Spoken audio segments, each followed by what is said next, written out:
श्री कृष्ण कन्हैया लाल की जय। श्री निजानंद स्वामी की जय। श्री प्राणनाथ प्यारे की जय। कहानी मुना एक भात का अंग को भी सक सागर खुशबुए नरम चकनैया सब सागर कहे योकार। सब सागर कहे यों कर। श्री कृष्ण कन्हैया लाल की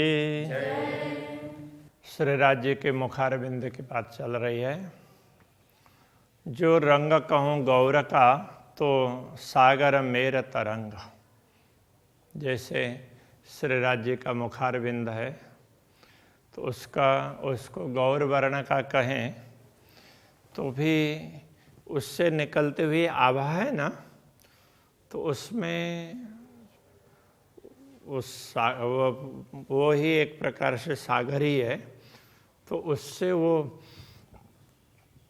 प्रकाश की तरंगें पहाड़ों की भांति, ऊंची ऊंची पर्वतों की भांति निकलती है।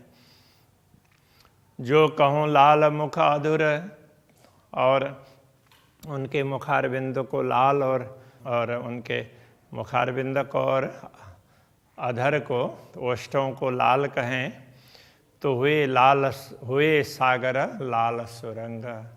तो लगता है कि वो पूरा सागर है, लाल और सुरंग, बड़ा अच्छा। तो इस प्रकार का, तो ऐसे लाल लाल और बड़ा सुंदर ऐसा लगता है। हक के मुख का नूर जो सो नूर ही सागर जान। तो अक्षरातीत धामधनी के मुख का प्रकाश, मुखारविंद का प्रकाश से उससे मानो पूरा पूरा प्रकाश का सागर बन गया हो, ऐसा लगता है। तेज ज्योतया सलूकियाँ, उससे निकलती हुई तेज ज्योति और उसकी सुंदरता, शोभा सागर भरया आसमान। ये पूरे शोभा का सागर है, पूरे आसमान में, आकाश में व्याप्त हो गया, छा गया है, ऐसा लगता है। शोभा कसूरत की सागर भी कहे न जाए। अक्षरातीत धामधनी के स्वरूप की शोभा है, उसको तो वैसे सागर भी कहा नहीं जा सकता। ये शोभा अति बड़ी है, ये बहुत बड़ी शोभा है, इसलिए सागर कह दिया। पर सो आवे नहीं जुवाएं, किंतु वो जिह्वा के द्वारा व्यक्त नहीं की जा सकती। जैसे सागर का भी वर्णन हो सकता है, किंतु अक्षरातीत धामधनी की शोभा का वर्णन नहीं हो सकता है। अधिक होने से सागर कह दिया है। सागर कहे यूं जान के, कहे दुनिया में बड़े। तो इनको सागर का उदाहरण इसलिए दिया कि दुनिया में बड़ा सागर ही होता है। पड़या सागर से ना निकसे, कई अंग शोभा है न वास्ते। यदि सागर में कोई गिर जाता है तो उससे वो बाहर नहीं निकल पाता, वही डूब जाता है वो। तो ऐसे ही अक्षरातीत धामधनी की शोभा कोई देखने लगते हैं तो उसी में वो खो जाते हैं। तो इसलिए कई अंग शोभा इन वास्ते, इनको श्री राज्य के इन अंगों की शोभा सागर की भांति इसलिए कहा है। यूं लग्या आशिक एक अंग को, सो तहाँ ही हुआ गलतान। जब अनुरागिणी आत्मा श्री राज्य के किसी एक अंग का दर्शन करती है तो तहाँ ही हुआ गलतान, वो उसी में खो जाती है, समा जाती है। इनसे कबू ना निकसे, तो कहे सागर अंग सुभाना। तो उससे कभी भी वो बाहर स्वयं निकल नहीं पाती है। तो इसलिए अक्षरातीत धामधनी के अंगों को सागर कहा। जैसे सागर में भी कोई डूब जाता है तो वो बाहर नहीं निकल पाता है। तो यदि उस सागर ही उसको बाहर निकाल दें तो निकल पाएगा, बाकी अपने आप तो नहीं निकल पाता है। तो इसी प्रकार ब्रह्मात्माओं को भी अनुरागिणी आत्माएं श्री राज्य के स्वरूप का दर्शन करती है तो एक एक अंग का दर्शन करते उसमें खो जाती है। तो जब अक्षरातीत धामधनी चाहेंगे तो उससे बाहर निकाल करके उसको दूसरे अंग का दर्शन करवाते हैं। ए रस रंग उपले केते कहूँ, कई विध जिनस जुगत। इन सागरों में से श्री राज्य के अंगों से जो भी रस प्राप्त होता है, उनका रंग है, ये बाह्य दृष्टि से कितना कहें, कह करके क्या कह पाएंगे। कई भी तो जिनस जुगत, उसमें तो विभिन्न प्रकार की सामग्रियां हैं। फिर देख ही बार बार देख करके भी वही देख सकते हैं, देखते ही रह जाते हैं। रुए क्यों न होए तृप्त, कितना भी देख लें आत्मा कभी तृप्त नहीं हो पाती है। सहज अंदर के पाइए मुख देखे हक सूरत, यदि अंदर दृष्टि से देखें तो अक्षरातीत धामधनी का मुखारविंद है, वो पूर्ण ब्रह्म परमात्मा का ही तो स्वरूप है, ये समझ में आएगी। तो इसलिए वो पूर्ण स्वरूप है। रस बस एक हो रही जो रूहे माहे खिलवत, और ब्रह्मात्माएं जो श्री राज्य के सानिध्य में हैं वो भी उनके ही अंगस के अंतर्गत है, उससे अलग है ही नहीं। तो श्री राज्य के अंगों की शोभा बताई नहीं जा सकती है, तो ब्रह्मात्मा उसी अंग में से है। तो इसलिए तो उसका वो सब एक रस हो जाती है। जो गुनाहक के दिल में सो मुख में दिखाई देता, श्री राज्य के हृदय में जो गुण हैं वो उनके मुखारविंद से पता चलते हैं। सो देखे अरवाह रस की जो इत हुई होए सावचेत, तो जो परमधाम की आत्माएं इस नश्वर जगत में जागृत हो गई हो तो इस बात को समझ पाती है। मुख बोले पीछे पाइए जो दिल अंदर के गुण, मुख से बोलते हैं, जो मुख बोले पीछे पाइए, मुख से बोलते हैं तो फिर समझ में आती है। जो दिल अंदर के गुण, दिल के अंदर के गुण हैं, मुँह से बोलेंगे तो पता चलेगा ना। पर मुख देखे पाया चाहे, तो अनुरागिणी आत्मा तो क्या चाहती है, देखने मात्र से, दर्शन करने मात्र से उन गुणों को जानना चाहती है। जो अंदर गुज रोशन, तो श्री राज्य के हृदय में जो गुण हैं, तो हृदय तो सीधा सीधा नहीं दिखाई देता है, तो मुखारविंद के दर्शन मात्र से वो अनुभव करना चाहती है, इसीलिए मुखारविंद का वर्णन कर रही है। जो गुण हृदय अंदर सो मुख देखे जाने जाए, जो हृदय के अंदर विद्यमान गुण हैं वो मुखारविंद के दर्शन मात्र से जाने जाते हैं। ऊपर सागरता पूर्ण ताथे दिल की सब देखाए, कि ये ऊपर सागरता पूर्ण का तात्पर्य, तो मुखारविंद की शोभा इतनी विशेष है, वो सागर की भांति पूरे पूर्ण है, इसलिए ताथे दिल की सब देखा, इसलिए वो दिल के गुण भी उसमें से दिखाई देते हैं। मुख मीठा सागर पूर्ण, मुखारविंद बड़ा मीठा है, मधुर है और पूर्ण सागर की भांति पूर्ण है। मुख मीठा सागर बोल, और दर्शन मात्र में भी मिठास है, और बोलते हैं वाणी तो उसमें भी मिठास है। मेहर सागर दृष्टि पूर्ण, उनकी कृपा दृष्टि पड़ती है तो वो भी तो सागर की भांति पूर्ण दिखाई देती है। लई इश्क सागर माहे खोल, तो वो ये सारे के सारे प्रेम के सागर में खुल जाते हैं। कहने का तात्पर्य तो सारे प्रेम के सागर में सब समा जाते हैं। यों गुण सागर केते कहूँ जो देखत सुख के रंग, इस प्रकार श्री राज्य के गुणों को सागर की भांति कहाँ तक कहें, जो देखकर सुख के रंग, वो सुख के रंग, उसमें सुख ही सुख दिखाई देते हैं। कई सुख नहरें किरना चले, तो उन ऐसे अनेक प्रकार के सुखों की तो नहरें चलती है, उसमें से किरणें निकलती है। कई सागर मुख सुख तरंगा, तो ऐसे अनेक प्रकार के सागर, वो नहर भी क्या है, वो सागर की तरह से ही है, और उसके सुख की अनेक तरंगें निकलती है। तो जितना देखते हैं उतना आनंद आता है, कहने का तात्पर्य है। कई रस रंग एक गौर में, एक रंग माहे कई रस, तो एक गौर रंग में उसमें भी अनेक प्रकार के रंग और रस भरे हुए हैं। और उन एक रंग माहे कई रसों, एक रंग में भी अनेक प्रकार के रस हैं। क्यों वर्णो आगे मोमिनो ब्रह्मात्माओं के सम्मुख ये क्या बताएं। इस मुख मासु का अजीम अरस, ये मुखारबिंद है। प्रियतम पूर्ण ब्रह्म परमात्मा परमधाम के स्वामी हैं, उनका मुखारबिंद है। इसका क्या वर्णन कर सकते हैं। एक सलूकी में कई चकलाइयाँ, तो ये दोनों ही सुंदरता ही है। सलूकी भी सुंदर और चकलाई भी सुंदर ही है। तो एक शोभा में ऐसे कई सौंदर्य दिखाई देते हैं। एक चकलाई कई सलूका, ऐसी एक सौंदर्य में भी ऐसे कई प्रकार की सुंदरता शोभा दिखाई देगी। ये स्वरूप कहते आगे मोमिन ब्रह्मात्माओं के सम्मुख अक्षरातीत धामधनी के दिव्य स्वरूप का वर्णन करते हुए दिल होता नहीं टूक टूक, ये दिल टुकड़े टुकड़े हो नहीं पा रहा है।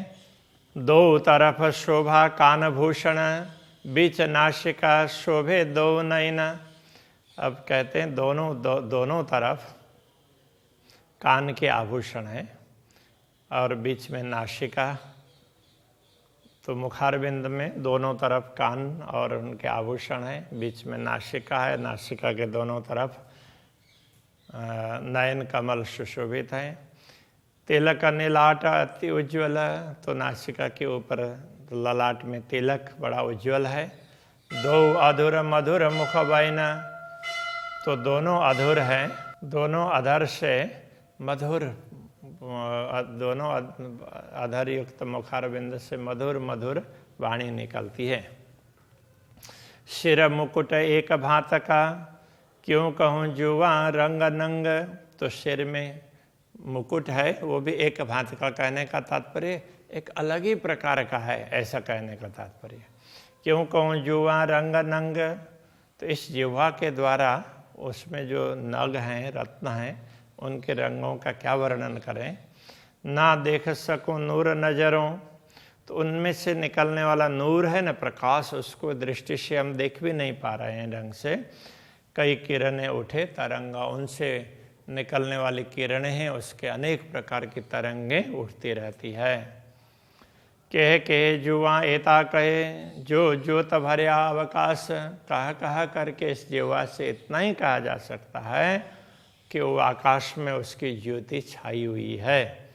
आसमान जिमी भरपूरन, अब किन विद कहूँ प्रकाश। अब इस प्रकाश का वर्णन क्या बात करें, इससे तो आसमान और जिमी पूरा पूरा छाया हुआ है।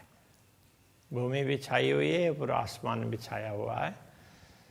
इन विद शोभा मुकुट की, ए जुआ क्यों करे वर्णन। ऐसी दिव्य शोभा इस मुकुट की है, इस जुआ से उसका क्या वर्णन हो सकता है।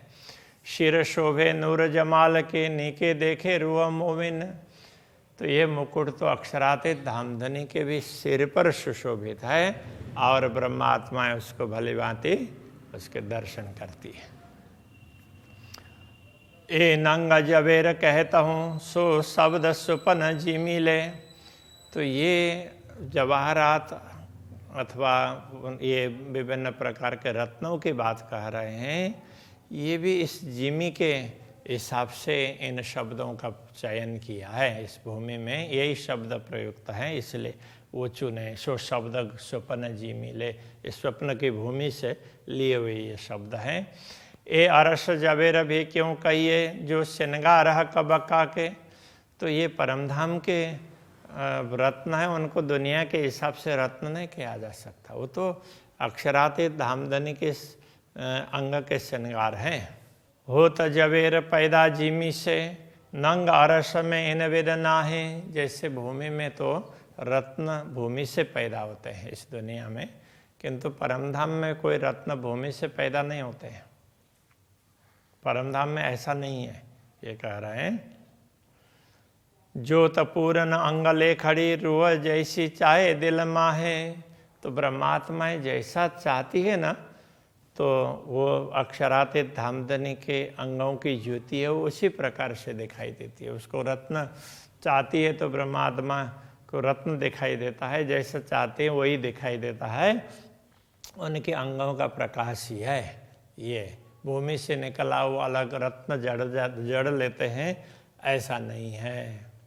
असल तन जिनो अरस में सो कर लीजो दिल विचार। जिनका असली तन परम धाम में है, ऐसे ब्रह्मात्माएं दिल से विचार करें। हक के सिर का मुकुट सो शोभा, क्यों आवे माहे सुमार। अक्षराते धामधनी के सिर का मुकुट है, उसकी शोभा, उसका पारावार नहीं है। कैसे पारावार हो सकता है? यूं ही है बीच अरस के, जिन्हों जो शोभा प्यारी लागत। ऐसा समझना चाहिए कि परमधाम में जिस परमात्मा को जैसी शोभा अच्छी लगती है, हर रूहें अरस अजीम की दिल माफक देखत।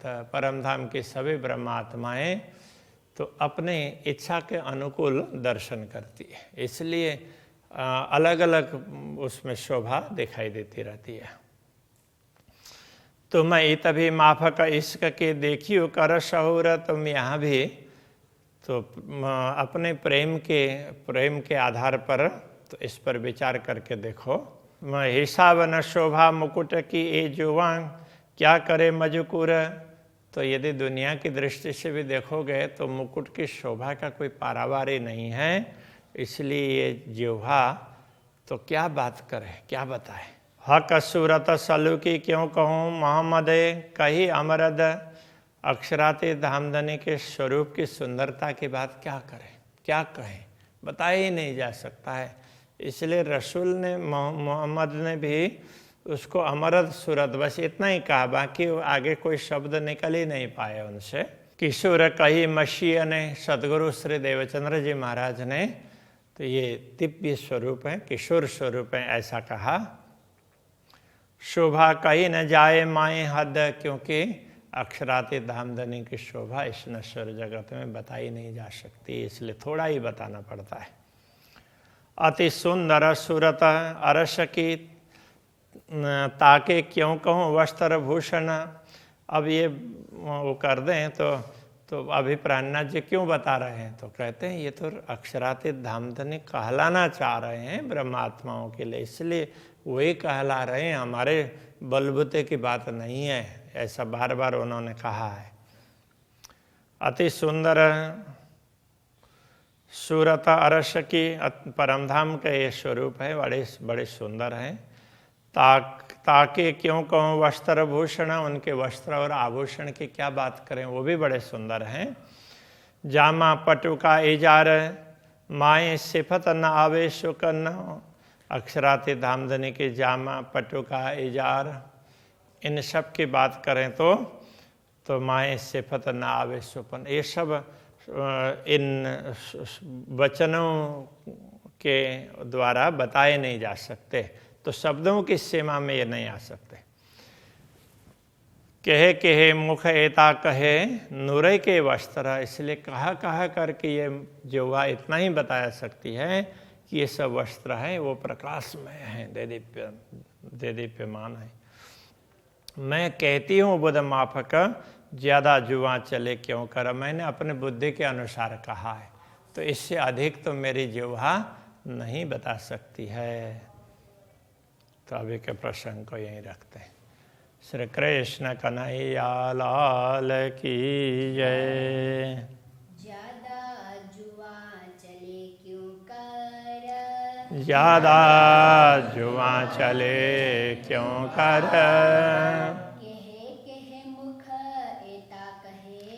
कहे मुख एता कहे, नूरे के वस्त्र। मैं कहती हूँ बुध माफक, ज्यादा जुआ चले क्यों कर, ज्यादा जुआ चले क्यों कर। ज्यादा जुआ चले क्यों कर, ज्यादा जुआ चले क्यों कर।